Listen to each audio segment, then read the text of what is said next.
Hey, deserving listeners, it's just me today. I thought I would answer some of the upper tier patron emails. This first one is from upper tier patron Vanessa from Los Angeles. They write, how do you restore trust in a relationship when your partner has a pattern of lying? How do you restore trust in a relationship when your partner has a pattern of lying? First off, I really like this question because it's very short. People email in very long emails, and sometimes that's nice, but usually it means that it's harder for me to actually sift through. But this is a very concise question. So I've talked about this a lot, but I thought I would take some time and actually write out some steps. So step one is you have to stop the lying or the cheating. I'm going to apply this to cheating as well, because I think these are common issues in therapy. So how do you restore trust in a relationship when your partner has a pattern of lying or cheating? So the first thing is the partner who has a pattern of lying has to stop. They have to stop lying. They have to stop cheating. How do you do that? Well, therapy is usually the answer, because if they weren't already able to gain self-awareness on their own, they probably need help. They probably have trauma that leads to the lying.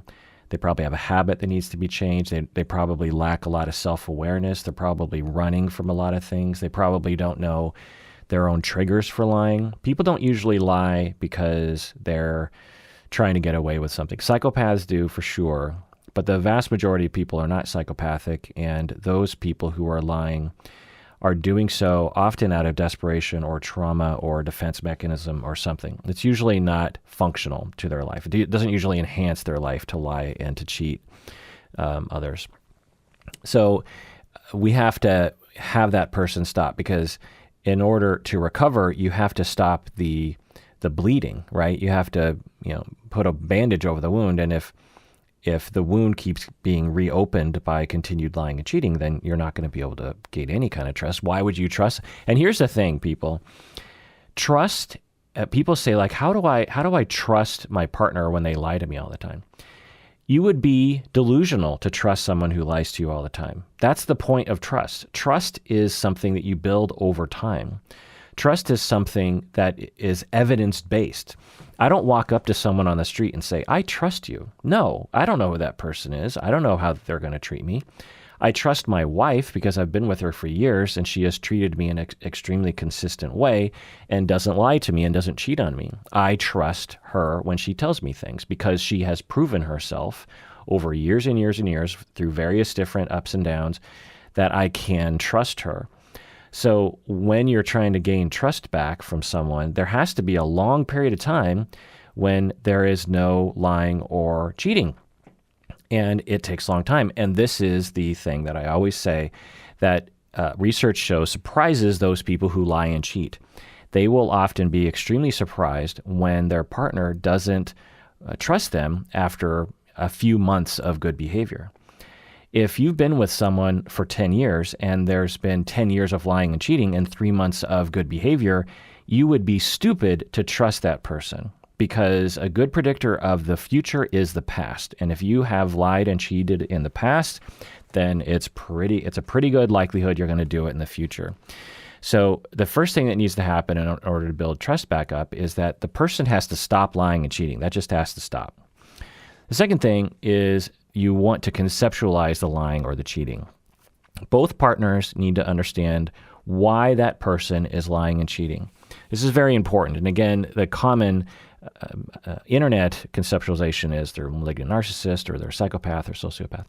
And certainly that's possible, but it's not usually the reason. Usually it's much more complicated than that, much less of a simple answer. Because the sociopath label is just like, well, they're evil.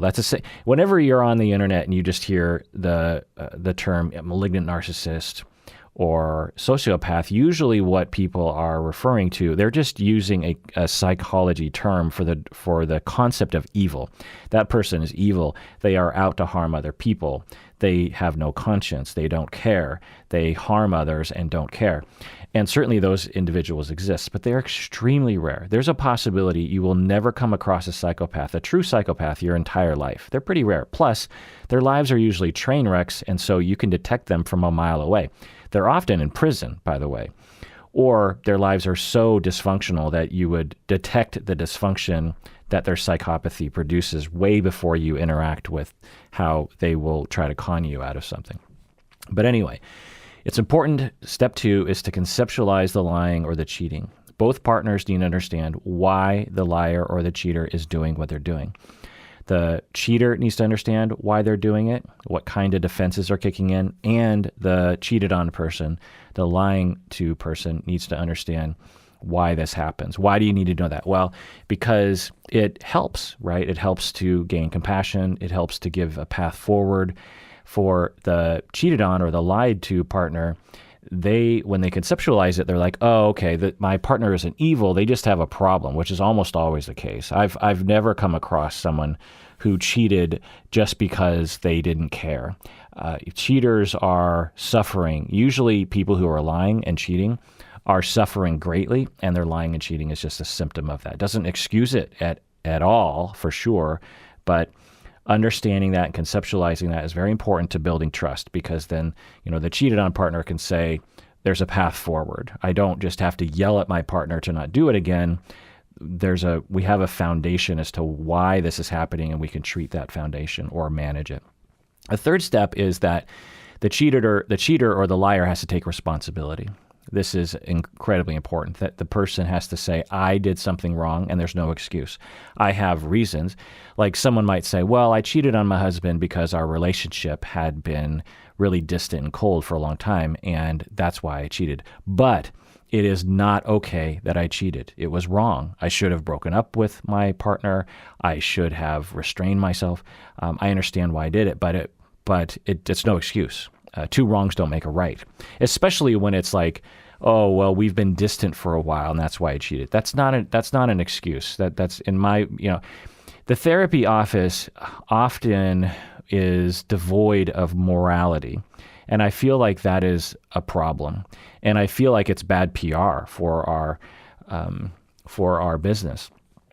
And of course, we do involve our morals in the therapy office, meaning that therapists absolutely do think and enact or propagate their morals and infuse their morals in what they talk about with clients. For example, when it comes to conversion therapy, when conversion therapy for LGBTQ people, trying to convert them to be straight or cis or whatever.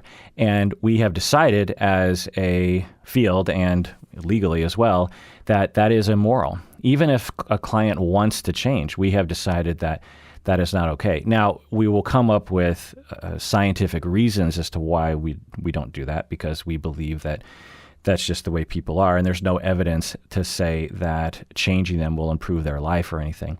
But it is a moral choice. A lot of people come into therapy asking for various different things, and we don't necessarily, push back on that. But anyway, my point is that when it comes to people lying and cheating other people, it's important that we understand that that's immoral and that we talk about that if it's confusing to our clients. Now, some clients will absolutely know, I cheated on my partner and I know that's wrong and da-da-da-da. But some people, they have a hard time with it. They'll go into denial, they'll make excuses, they'll justify it, and they'll say things like, I've had clients who have, said to me, I'm currently cheating on my husband, and it's because, we've just been really distant for a long time. And what I'll say is, I sympathize with the fact that you've been lonely for a long time, but that doesn't justify you lying ongoing and deceiving your partner and harming your partner to this extent. That's not an excuse. And I'll just say that to my clients. I'll just say, an important step to you improving your life is having integrity. And I'll even use that word, particularly with men. I'll say, do you, and it's not just me beating them over the head with it. Some of my trainees will interpret it that way. It's just like, oh, you're just supposed to let people have it. No, no. Me and my clients have very good relationships. I spend a lot of time getting to know their situation, having an affinity between the two of us, having an alliance. And I just start introducing questions like, okay, you're telling me that you're cheating on your wife or husband right now because you've been really distant for a long time. And I'm getting the impression that you feel like it's justified. Is that true? So when I ask that question, it's sort of implied that I'm questioning whether or not it's justified. And then we begin to have that conversation. But anyway, so the cheater or the liar needs to take responsibility. It is my fault that I'm doing it. Two wrongs do not make a right. Now, there are situations, rare situations, where you could say it is justified. Like if you're being routinely in a high control relationship and being abused physically, and you're just looking for some oasis in the desert of emotions, and you find someone that will cuddle with you occasionally. And in that situation, I think a lot of people morally would say that that's not necessarily a bad thing because your partner is a monster, but that's not usually what we're looking at. Step 4 is repair, and this is the main phase of building trust back, and I've talked about this before, but to reiterate, the cheated on or lied to partner will have upwelling of hurt and pain that will happen for the rest of their life, probably. And as they have that upwelling, so for a cheated on partner, they might see their partner texting someone and it triggers them because the cheating involved texting. Or a lied to partner might, you're saying, are you going to be there at 5 o'clock? And then your spouse shows up at like 5:15. And during those 15 minutes, it triggers that old feeling of being lied to. And the initial feeling is an attachment, fear of abandonment and being harmed by others. And then that feeling gets turned into anger and hostility and that kind of thing. So that the cheated on, lied to partner needs to communicate that from the foundational level of telling their partner, hey, so when you didn't show up, I was very upset. And I think underneath all that upsettedness and that anger was a lot of fear that I was going to lose you. And I have to say, on a scale from 1 to 10, I was like a 7. I was pretty triggered when you didn't show up on time. And I know that it's not exactly rational, but all the lying that you did before has really hurt me, and you triggered that by not showing up on time or something. Or you triggered me when you were texting and not really showing me what you were texting. The cheating partner or the lying partner needs to completely apologize in that moment, completely, fully, every single time it happens. And this is something that I will work with clients on quite extensively. And the cheating partner, lying partner needs to stop in their tracks and say, thank you for telling me. Thank you for communicating in a nice way. You have every reason to be upset. I'm sorry that I did that to you. I'm sorry that I triggered you. I should have known better. I want to reassure you that I didn't intend to show up late. I'm not lying to you. I'm not cheating on you. You're just going to have to trust me on that. But I understand why you would distrust me in this moment. And so the two of them would attend to the attachment wound in the victim. This is something that a lot of couples really struggle with because there's so many barriers to this. The person who has the upwelling of emotions and trigger will often come at the other person with hostility instead of starting with the foundational primary feelings of hurt. So it's very hard for people to do that. Because your partner betrayed you, and so you don't trust that person. So you're in a catch-22. In order to recover from the and the incursion to the trust, you have to communicate in a very primary emotion way. But in order to do that, you have to trust them. But in order to trust them, you have to go through this process that you haven't gone through yet. And so it takes a lot for that person. It also takes a lot from the cheating partner and the lying partner to be able to withstand the frequent upwelling of emotion that happens in their partner. They have to apologize all the time, and they have to be mature and differentiated enough to take it and to stop in their tracks and not get defensive about it. Because to be defensive is to not repair and to not recover. And a lot of the cheating, lying people will feel like, hey, I already apologized. It's universal, if not almost. It's almost universal, if not universal, that the cheating, lying people will say, I've already apologized to you for this. How many times do I have to apologize? And if I'm there, I'll say, literally the rest of your life, you will have to apologize for this. That is the consequence of lying and cheating. I'm just telling you, it's the reality of humans. So your partner having upwelling a feeling is not the weird one. You're the weird one for thinking that you could do what you did and apologize a handful of times and have it go away.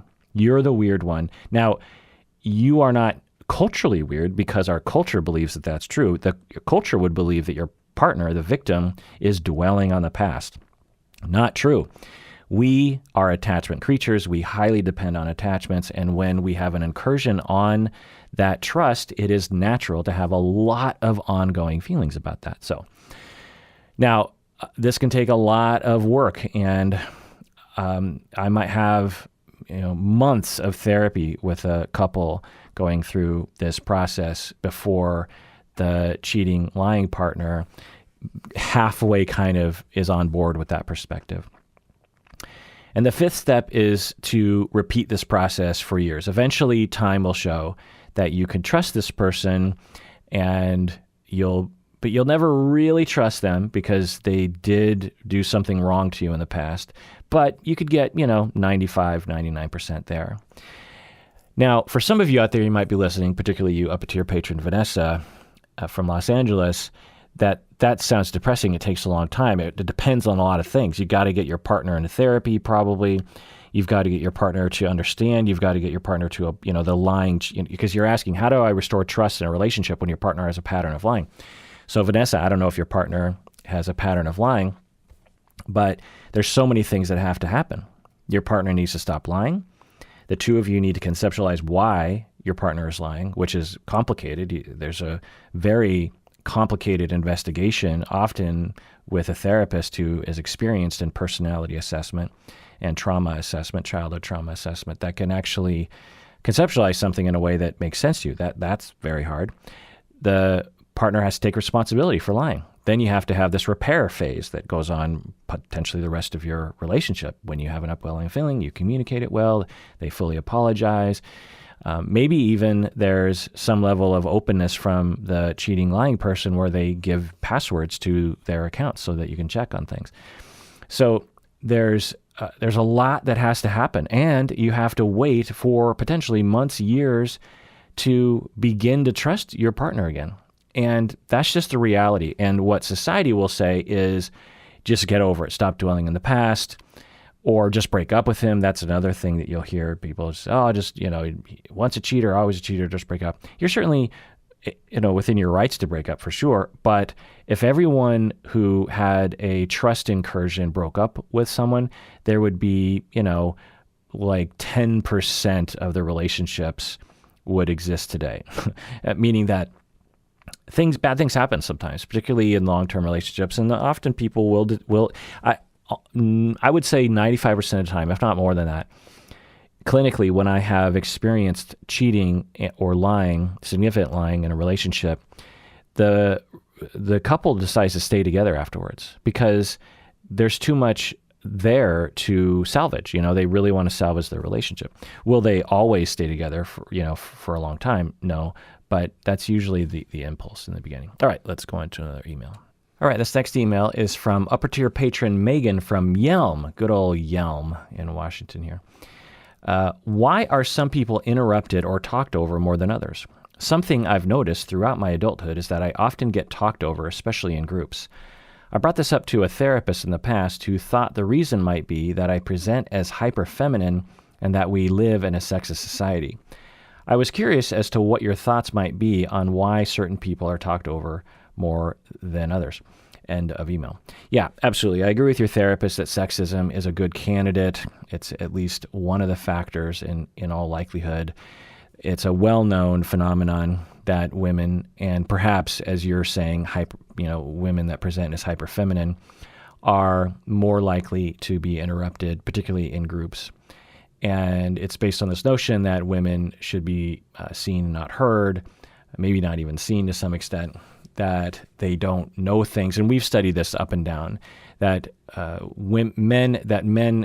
tall men wearing a suit, tall white men wearing a suit and looking handsome are assumed to be good leaders, even though they might not be. They're assumed to be smart and that they know what they're doing. And anyone, the further you get away from that, the more likelihood people are just going to have a natural bias, regardless of what gender they are themselves, that the person doesn't have leadership skills, doesn't know what they're talking about, shouldn't be listened to, has bad ideas. They might even have disdain for women speaking up. There's misogyny. People have an ingrained misogyny, hatred towards women. It's just like this knee-jerk reaction of just like, how dare she talk so much? How dare she assert herself? And these are well-known, scientifically measured biases that people have. And what that can result in is you just notice, I'm getting interrupted a lot more than other people are. So yeah, there are other isms as well. Classism also is a thing. If someone presents as higher class, they're much more likely to be listened to than if someone presents as lower class. So you might want to think about that. I don't know what the solution is, honestly. You're just saying, why, but that's just another thing to think about. Also, other things that I have observed in terms of people interrupting is the way people talk. So some people have a slow cadence to the way they talk and are more prone to being interrupted because they have more pauses in between what they're saying. And people might actually not even think they're interrupting when they are, because there's a long pause that you are presenting that feels like it's supposed to be filled with someone else saying something. So that's another thing. I don't know if that's true for you, Megan.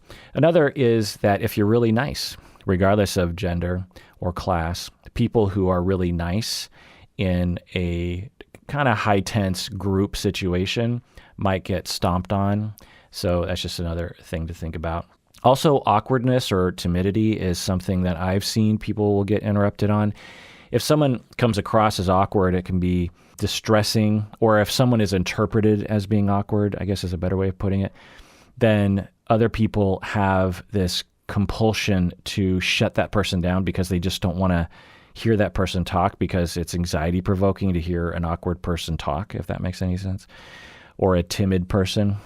Sometimes people think they're even kind of saving you from yourself by interrupting because you're timid and they're trying to, save you from your own fear. I don't know. There are other reasons as to why someone would be interrupted more often than others. All right, this next question is from upper tier patron Katie from California. She writes, what are your thoughts about an emotionally unsupportive, unempathetic friend who may love you, but at the same time resent something about you and will attack you when triggered? At what point do friendships become too toxic to remain keepers? How often have you seen friends seek counseling together? End of email. We'll answer the last question first. I see friends seeking counseling together extremely rarely. I'm trying to imagine a time when I actually did that, maybe early career when I worked a lot with teenagers. They would bring in their friends sometimes, but it's certainly an option, and I think people should do it more often, particularly friends who are really close and having some problems. Then you ask, at what point do friendships become too toxic to remain keepers? It's a very personal choice that you have to make. On one hand, every relationship has its ups and its downs. On the other hand, at some point, you just have to cut your losses and leave. So I don't know, Katie, I hope that you can, maybe one solution or path towards wisdom is to have a lot of friends. Katie, I don't know if you have a lot of friends, close friends, but if you have a lot of friends who are close, it might, one, give you some contrast regarding is this relationship worth it, the toxic one? And then you might leave, or because you're getting your needs met through other relationships. Or you might find that you can tolerate your occasionally toxic friend because you have other friends who will meet your needs. All right, this next question is from upper tier patron Jules. She writes, is it introversion that's causing me to be upset about the world opening back up? I'm an introvert, and when the quarantine for the pandemic happened, I was delighted because I didn't have to make any changes to my lifestyle, because I already work and go to school remotely. Now that things are opening back up, I feel some kind of anger or upsettedness from people out and about without masks. Is this just something that introverts will grapple with? End of email. Well, I don't really know, Jules. I'd have to see research, and I'm guessing there's going to be a lot that will come out in the next 10, 20 years about what happened over the past year and a half, 2 years. But it could be that it's common for introverts to feel some kind of fear about returning to normal and being forced to do things again. There might have been some level of comfort being an introvert as the pandemic happened because you're not being asked to do things that are, stepping out of your comfort zone. You might have even felt some kind of, it's like a doomsday prepper.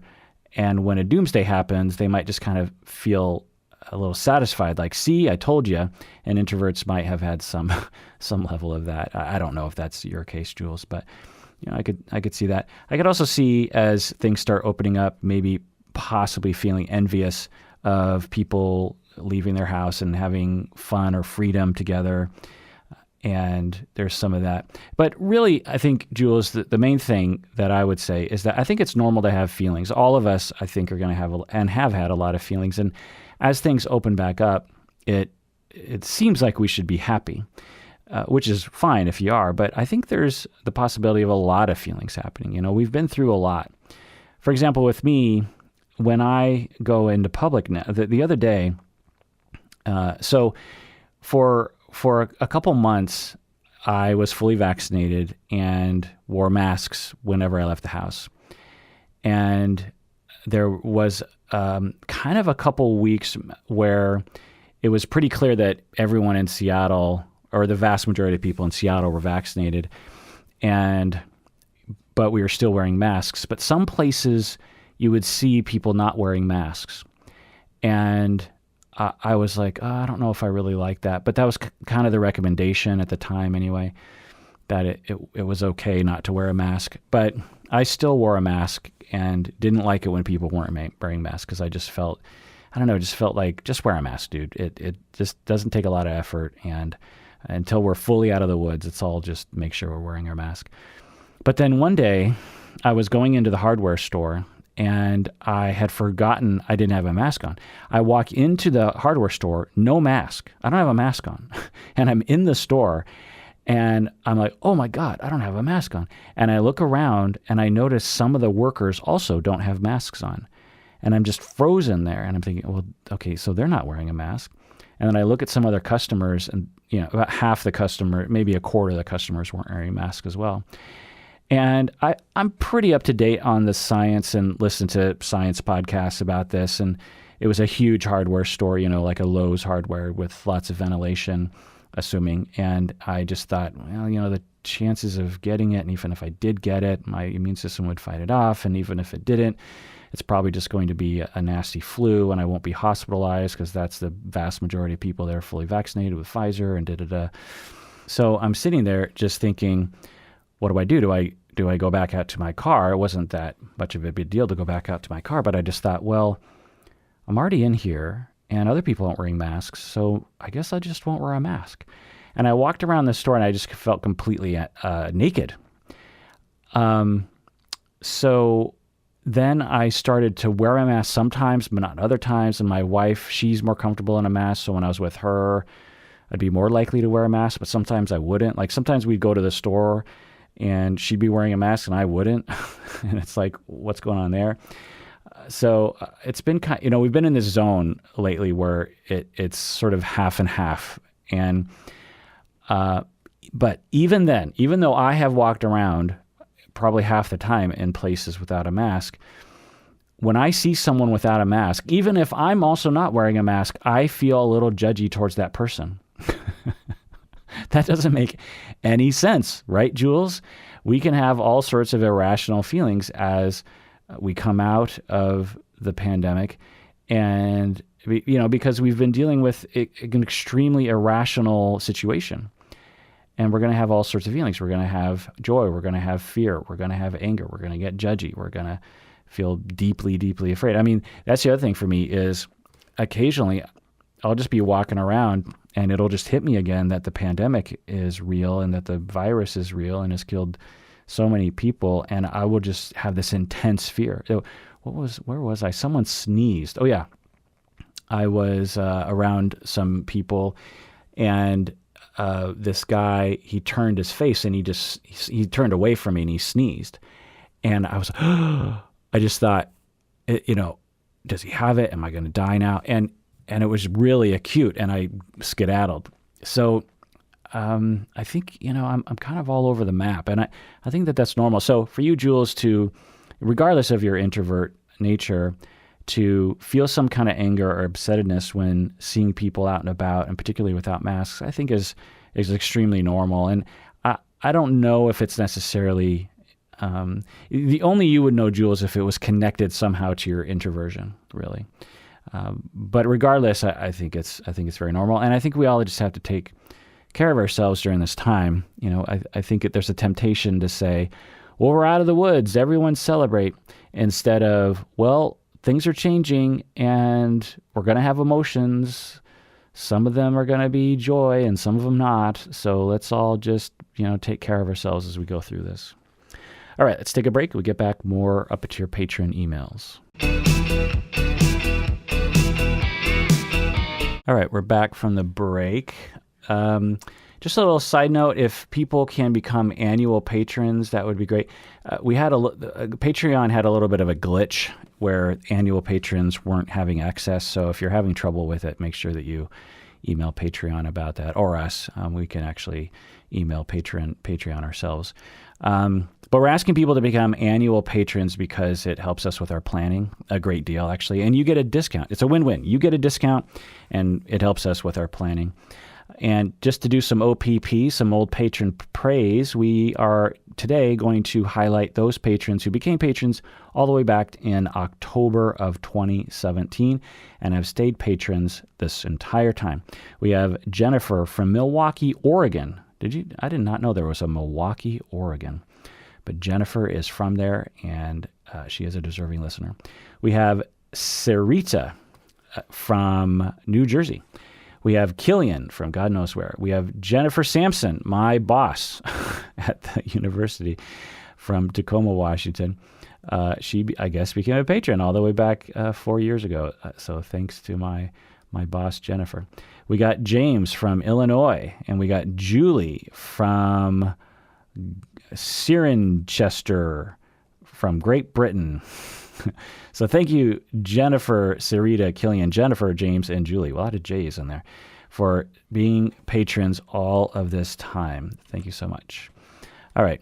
Another reminder that if you want to send us any kind of gifts or cards for our 13th anniversary, you can send it to 10002, that's 3 zeros, 10002, Aurora Avenue North, Suite 36, number 214, Seattle, Washington, 98133, 9334. That's Aurora, as in Aurora Borealis. All right, let's get on to another question. All right, this next email is from upper tier patron Alyssa from Boston. She writes, lately I've been seeing this boy as friends for like 8 months, and it's turned into a friends with benefits situation. We both stated we like each other, but he doesn't want to put the monogamous label on it, especially because he plans to move soon. I was wondering what the attachment styles people usually have in these relationships, how they are navigated as an anxious, preoccupied style, which I am according to my therapist, and also if there's research about if these situations have a good chance of turning into more. End of email. Okay, so what are we looking at here, Alyssa? You're telling me that you are preoccupied attachment, which means that you are scared of abandonment. You might tend to seek relationships as a way of regulating your emotions or trying to regulate your emotions. You have a hard time being by yourself. You are really wanting security very frequently. You think about it a lot. You have a hard time with ambiguous relationships and might even kind of put yourself down in times like that. Hard to know if that's your situation, Alyssa. You could talk to your therapist about that. But that's what you're telling me. You're preoccupied. And you're in a relationship with this guy for 8 months, and you're friends, but it turned into friends with benefits. And you both state you like each other, but he doesn't want to put the monogamous label on it, especially because he plans to move soon. Okay. So you're saying what sort of attachment styles might be involved in the situation, meaning what his attachment style is. Well, there's zero. I don't have any information, but the fact that he is saying he doesn't want a monogamous label with you and is in a friends with benefit situation with you, and he might be moving soon. There's, a lot of people might say that he is avoidant attachment, but there's no way of knowing that. He could be secure, he could be avoidant, he could be preoccupied, he could be disorganized. There's nothing inherent in their narrative here of any attachment style. So I don't know. You also ask, how do you navigate? Well, the question is, what do you want? You're asking me, how do I navigate the situation as an anxious, preoccupied person? Well, the key is to really, really, really spend time on what you want, not what he wants, but what you want and what you need. Preoccupied people tend to put their own needs on the back burner. They're on the burner, they're on the stove, but they're on the back burner.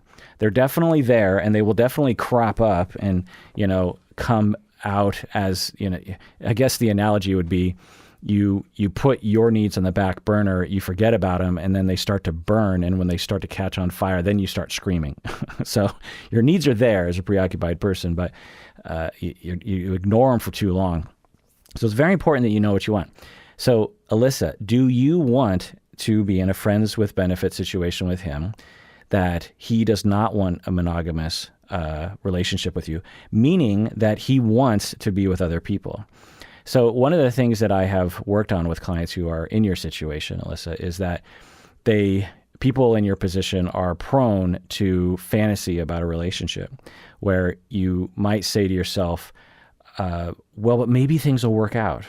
Or, yeah, he says he doesn't want monogamy with me, but I think he does. Or he doesn't want to put a monogamous label on it, but maybe it will grow into that. And maybe it will. There's absolutely, maybe you'll be married together for the rest of your life someday. But as it stands, the way you describe it, he is saying that he likes you, that he likes being with you, that he likes you as a friend also, which is nice. You have a friend and you have a romantic sexual partner, but he doesn't want to be locked down with you. He doesn't want to be committed to you, meaning that he wants to possibly be available for other people and possibly breaking up completely when he decides to move. So do you want that relationship? Maybe you do. And as a preoccupied person, it might be kind of hard for you to be in a relationship like that because of the fear of abandonment that will constantly be triggered as he is not wanting to he doesn't want a secure relationship, he doesn't want a committed relationship. And the way it stands, it sounds like at any time he could leave because he's been very clear with you. He doesn't want a monogamous label. He plans on moving soon. So I'm guessing what he's communicating, who knows, but I wouldn't be surprised if he's actually trying to communicate to you, look, this could end at any time. So this is just a temporary thing, and that's okay. There's nothing wrong with that. But you have to ask yourself, Alyssa, is that what I want?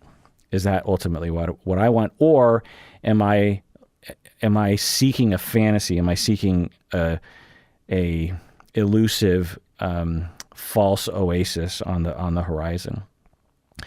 You also ask, is there research about if these situations have a good chance of turning into more? So I don't know. This would be a hard thing to research based on the narrative that you're saying. But this is not a good sign that you're asking me this question, honestly, Alyssa. You're asking me, you're like, okay, it's implied, Alyssa, that you want a monogamous committed relationship with him, that you really like him, or that at least you want to try out what it's like. He's saying he doesn't want that. And then you're asking me what's the research, what's the percentage likelihood that you're asking me as a scientist what the percentage likelihood of him committing to you. That's essentially what you're asking, which is a fine question, but you really want to investigate why you're asking me that question to begin with. There's signs here that you are hoping for something, which is fine, but you're not facing the fact that you don't have it, and it might not ever happen. There's a good chance it will never happen. You're hoping for something. You're hoping for a commitment with him. You're hoping for a more involved relationship with him, which is fine. You can want that. There's nothing wrong with wanting that. But there is something self-destructive about hoping for hope, I guess. Now, maybe there is. you can have a conversation with him, and I would, but I would start with what you want and what you need. And you might find a situation where you're like, you know what, I really am looking for someone that is more interested in a monogamous relationship with me, and that's what I deserve. That's what makes me feel comfortable. That's what makes me feel safe. And so this relationship, although I like it, ultimately it's not what I need. This is like an appetizer as I head into the main meal. And so I need to put this aside and have the busboy come over and take my plates away so that I can make room for the next meal. Or you might find that, my preoccupied knee-jerk reaction is to want to snag him because I feel anxious in ambiguous situations. But really, I don't want a committed relationship either, and I really like him. And even if this does only last for another few months, it's fine because I'm really enjoying it, and that's fine. So, but you really have to investigate what you want and what you need. All right, this next email is from upper tier patron Courtney from Kentucky. She writes, I had a strong reaction to your episode on the Bo Burnham special. I most enjoyed hearing whether you guys thought it was funny or not. I just turned 27, thanks for the cameo, by the way, but I had some friends who turned 30 during the height of the pandemic, and I felt it in my soul when that clock hit 12 during the Bo Burnham special. I know being 30 doesn't mean much, but it's hard to go to that phase in life where you're not quite young anymore and being old is coming up next, especially when so many of us can't buy homes because of the economy, are afraid to have kids because of global warming, and a lot of us have accepted that bad things will continue to happen all over the world every day. And somehow we just have to cope with that and keep doing stuff. Dr. Kirk, my favorite part was also that song, Funny Feeling. I was getting a snack in the kitchen while it played, and I ended up standing there sobbing into my popcorn. I hate that I understand exactly what he's singing about, but knowing that there are other people out there who experience the same thing, it's nice to know at least I'm not alone. Listening to Bo sing it or to your cover of the song both make me feel sad but better at the same time. Sensitive people unite. End of email. Yeah, thanks up to your patron Courtney from Kentucky. I can relate to a lot of what you're saying. Let's go through this. So the first thing you talk about is turning 30 or about to turn 30, and similar to Bo, and that feeling of you're not quite young anymore and you're not quite old yet, but old is coming up. And yeah, I mean, throughout any phase of life, there are these moments of crises, not for everyone, but for a lot of people, where we recognize our finite nature on this planet and what we're supposed to have achieved or what we think we're supposed to have achieved. And a lot of people that I find, so for people turning 30, a very common thing that I think happens, and I've talked about this before, where a lot of people will think they're a failure. I would guess that most 30-year-olds feel they're below average regarding their career, which obviously doesn't make mathematical sense, because most 30-year-olds have at least a couple friends that are doing quote-unquote better than they are. And they will compare themselves to them, or whatever sort of life goal, whether it's having a career that's going well, or owning a house, or having kids and all that kind of stuff.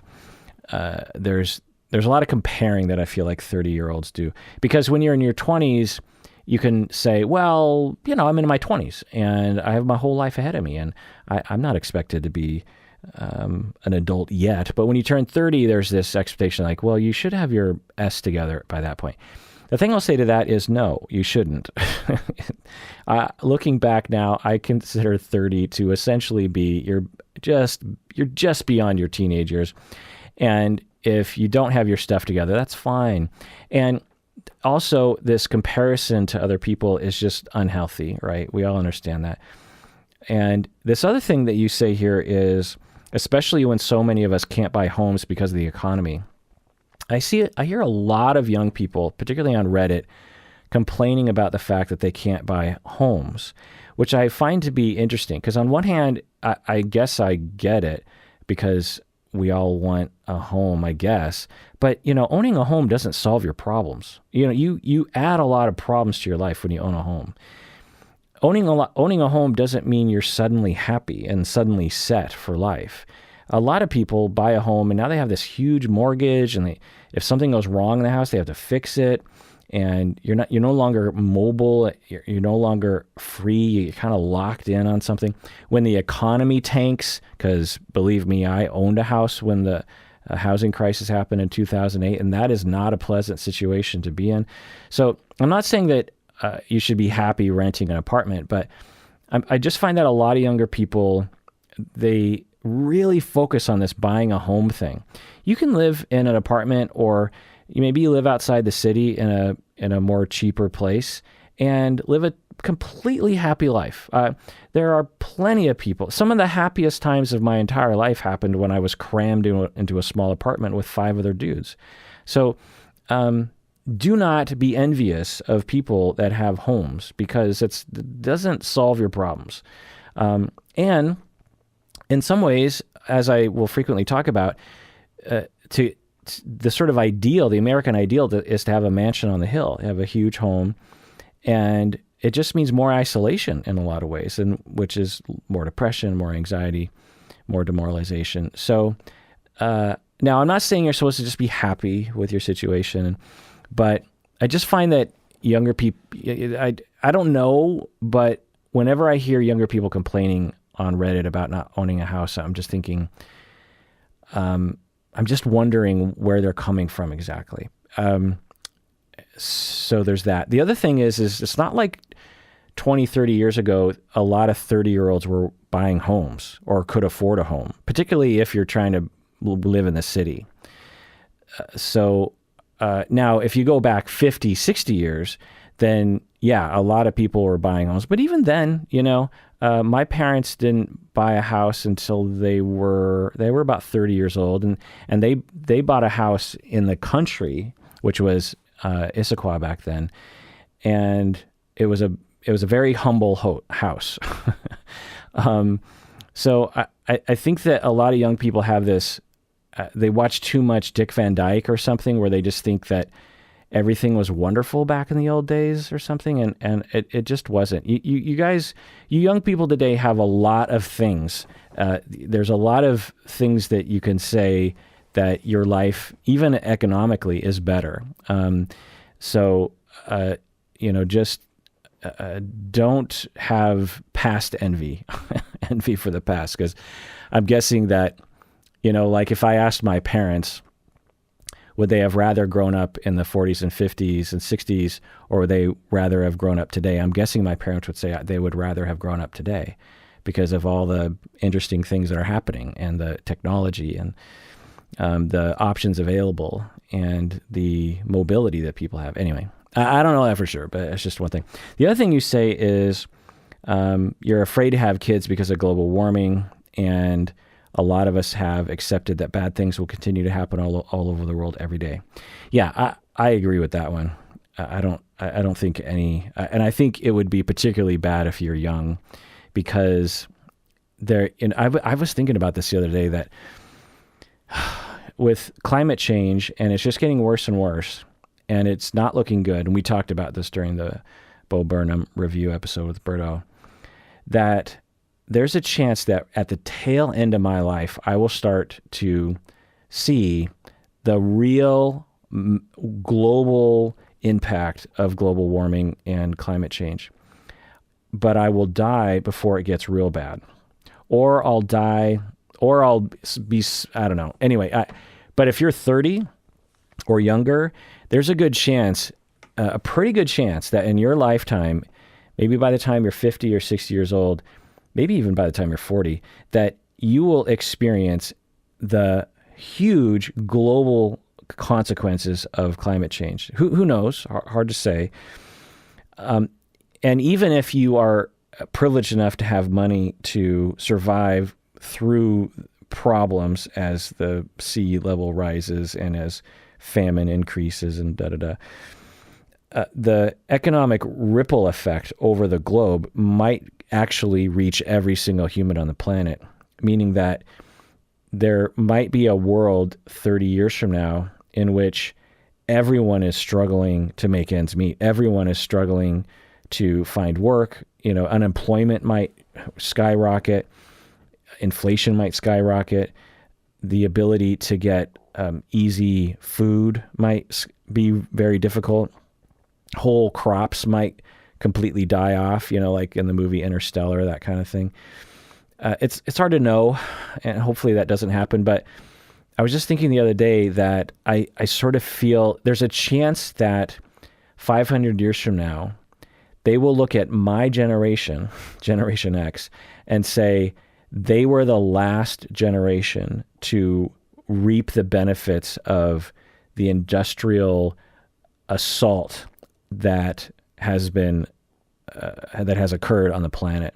And that everyone after the millennials were the first generation, and particularly the generations after millennials were the first generations to really suffer from the consequences of industrialization that had been going, industrialization has been happening for a couple hundred years now. So, and I was wondering, now I hope that doesn't happen. I hope that we figure this out, our political figures band together, that we allocate money for infrastructure and for research to roll back the damage. It's going to be hard. We're going to have to take a lot of sacrifices, but like some of the more recent things that politicians are talking about, saying that, by 2030 we will do X, Y, and Z, or by 2040 we'll do X, Y, and Z. Whenever I hear that, number one, I think, well, another Republican or another politician, I should say, will come into office and just erase that whole thing. So even though you're saying that, it's like, who knows what the next politician is going to do and to dismantle what you're saying right now. The other thing I think is too little too late, pal. Like, we needed to do stuff decades ago. So yeah, okay, by 2040, it could be too late. Or it already is too late to some extent. Anyway, so I get it, Courtney. When we listen to this song, and you also think about that part where Bo Burnham turns 30, and just kind of the tone of the entire Bo Burnham special had this, I don't know what to call it, but the depression or anger or the helplessness of your generation, and how it's, you didn't start the fire, as Billy Joel would say, and yet you have to deal with the flames. And it's not just global warming, it's bad things happening all the time. You might be in a generation of people that from the day you were born, you knew what was happening. You knew bad things that were happening around the world all the time. So that's another part of this that I don't think is going to bode well for your mental health and your outlook and your optimism and how you feel about how life is going. Yeah, and then you say, and somehow we just have to cope with all that bad stuff and just keep doing stuff, just keep working, keep consuming, keep having Halloween parties and listening to podcasts. And it's like, why are we doing this? And I agree with that. I mean, I'm in the same boat with that. I find that if I really think about it, which I do frequently, I think, why are we doing anything? Right? Sometimes I think about, incidentally, sometimes I think about this podcast. So one of the reasons why I do this podcast is I want an archive. And I remember Berto telling me this years ago, like maybe even the second year we were doing the podcast. He said, I think I was asking him, what do you think about this podcast that we're doing? And he said, well, I think it's really great that you're creating this archive of material that will live forever. And I was thinking recently that we could have some kind of technology catastrophe, whether it's satellites creating a swarm of bullets in our in orbit, so we have no more satellites and we don't have the ability to communicate across long distances, or economies collapse and we can't afford to have the sort of internet infrastructure that we've had in the past, or something like that. Anyway, or we literally cook ourselves from our own greenhouse gases, and the entire eco structure collapses, and we all die. And the only animals that survive are we're creating essentially another mass extinction right now by our pollution and tearing down, the forests. But I was thinking, what a bummer if the human race doesn't exist anymore, and my archive of podcasts just are forgotten. I know that sounds stupid as I say it out loud, but somehow I want it. It's sort of my legacy that I guess for artists, they might feel this way. They create a painting and they want it to endure. They want people 100 years from now to enjoy that painting, or to enjoy a song that they've written, or to enjoy a forest that they planted. For me, it's this podcast. I hope that 100 years from now, I don't know if people would enjoy this 100 years from now, but I have a hope that at least it'll be helpful, maybe even in a historical sense. They'll just say, like, what were early psychology podcasts like? Anyway, but I was thinking about how soon after I die, this whole planet could have just massive problems, and that'll never happen. And I don't know. I guess that whole thing is just demoralizing. So, Courtney, I get it. There's a lot of things that I get what you're talking about. And sobbing into your popcorn as Bo Burnham sings, about a gift shop at the gun range, a mass shooting at the mall. Is that the line?